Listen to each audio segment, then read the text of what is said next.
Okay, everything seems sorted out now. So here is how things finally shook out. I've left 2 inches up front here for the head rack, which will get welded to the bed itself. Ended up moving one of the cross members from here back 6 inches so I could get that spacing in there that I needed to. Collar looks good. What we've done here is we've put in a piece of 3 by 6 by 3/16 tube steel. That's way overkill, but I'm okay with overkill. That way we have a nice spot to weld that flange on there. It's currently clamped in there. Everything's mounted up in place right now.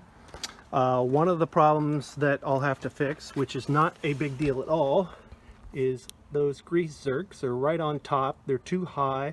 There's enough space for things to rotate, but those zerks are in the way. All that bed is, all that is just fine. There's only about a 1/4 inch of space there. I had this cross member a little further back.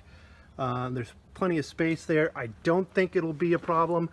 I'm going to leave it tacked in till, well, no, I'll probably weld it in. So put in a new support piece here.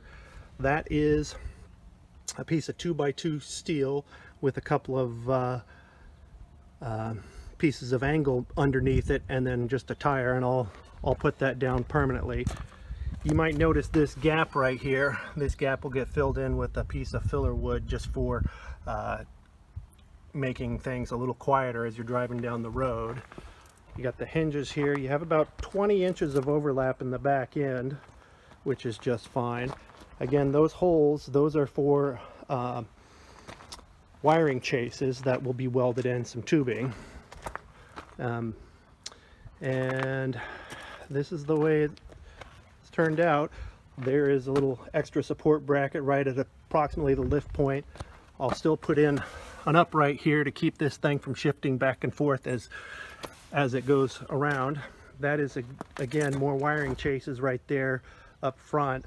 One of the other things I'm going to end up doing too is I will create a frame for that pump to string in between the subframe there, so it will not even be riding on the truck. So you can take the whole thing off as one unit. All you have to do is disconnect wires. So I think that'll work out just fine. Wish it was a little lower, but you know, that is the way the ball bounces sometimes. That's, you know, there's very little space there, and if you look down here, I'm going to get down here and hopefully you can see it. That's my gap there. I can barely get my finger in there, so there's not much extra space in here. We didn't skimp on anything, so pretty happy with how it's finally laid out. Sorry I had to redo it again this morning, but I do like how it finally settled in. So anyways, that's the setup there. Thanks. Bye.